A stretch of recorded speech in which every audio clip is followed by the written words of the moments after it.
Today I'm just going to do a small piece on yoga for crossfitters, or really just athletes or people in general who want to use yoga as a form of kind of improving the flexibility. I would say before I start though that doing all the stretching in the world is not really going to make a massive difference unless you're doing a fair chunk of foam rolling, either with a foam roll or with something like a quad roller from tptherapy.com. I'll include this in some of the notes. And then get some kind of like little hard ball, preferably something that's made out of rubber or that has a little bit of give in it, to work on all those small trigger points like your shoulders, hips, and maybe smaller other areas. Generally, what I recommend when I'm doing yoga, I generally do a sun salute, which I kind of come from a ashtanga yoga background, which is a lot more dynamic. So I generally start with what's called a sun salute. So if you inhale, sweep your hands up towards the ceiling. Exhale, back forwards, and go down as far down as you can. If you have to bend your knees, it's cool. Jump back or roll back, lower, scoop up if you can. Get the shoulders back. This is wrong, that's right. And then bring the dog down position. Drive your legs through your arms, get a good stretch of your calves and your hips. Most people will have problems with ankle mobility, so that you try and drive that heel down. Just do both sides, get about 10-20 seconds on each side, maybe change the angle of the foot position, try and work into it a bit more. Don't go too far back, don't go too far forward, you should look like a triangle. From there, the other area people will tend to get locked up in will be the glutes and piriformis. Take the right or left knee as far as the hands, take the foot close to the hand, take the foot with the opposite hand across the body, try and create like a 90-degree angle here, and then in that position, start to ease yourself down, so bring your hip down towards that angle. You can vary the angle a little bit more, but generally you'll find kind of going this side is going to hit it a little bit more.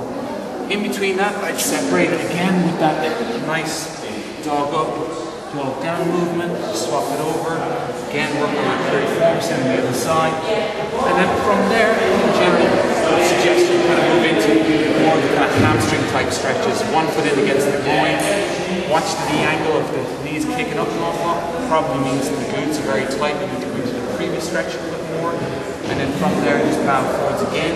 That might be you today, but what you're looking for is to be able to hold on to that toe and start to bring the head down towards the shins a little bit more. Obviously do both sides. I tend to separate all the movements with, again, that kind of dog up, dog down, and then a little jump forward with those kind of ashtanga. I just find it keeps you a lot hotter and warmer, and generally if you're a little bit hotter and warmer you can loosen that. Plus the dog up, dog down really kind of gets those lower back and gets the hamstrings stretched out really, really well. From there, and again another area most people tend to get quite locked up in is that lower back. So a simple one I like to do, look quite complicated, but it's actually quite simple. Bring one foot up against your bum, one foot across the body, hug the knee, bring it tight in. That's going to hit the glutes. We're going to bring that lower back in by just kind of keeping one hand on the leg and then just twist. Just trying to get that rotation, work on those extensors in the lower back. Still stay upright. This would be very wrong. That's right. And then just do the same thing on the other side. Again, you can separate it with that kind of dog up, dog down motion, just to stay warm and supple. From there, the major area for most people is the shoulders, trying to get the shoulders locked back into that nice position, which is important for things like, for example, overhead squatting, snatches, and overhead pressing. I like to kind of just do a binding motion that's done a lot in ashtanga, where you're wrapping one arm around the inside of the leg, and then just holding onto a hand around the leg.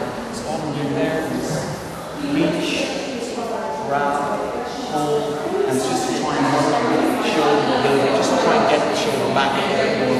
I'm just taking it from ashtanga. I could do a whole host of other ones that will work just as well. So they're improving shoulder mobility and just shoulder strength. If you find that hard, you can just wrap it and go as far as you can. You might kind of hold on to a piece of material in between the hands to try and work that down. And just work on the shoulder girdle a little more to try and help lock it back a little bit more. You could try in that position, just sitting on the floor, linking the hands up, and then you start to shuffle forward. That's going to work as well.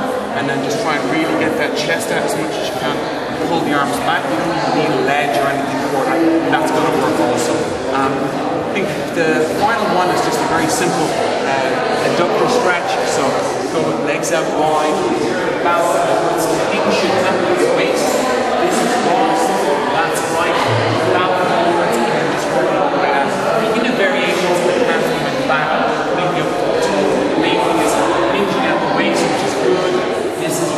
lads just focus on that motion, which is going to be important for that keeping your back nice and straight. There's no difference. So I'd go with a lot of those stretches. If in doubt, just mix it up with the dog up, dog down to try and stay an awful lot.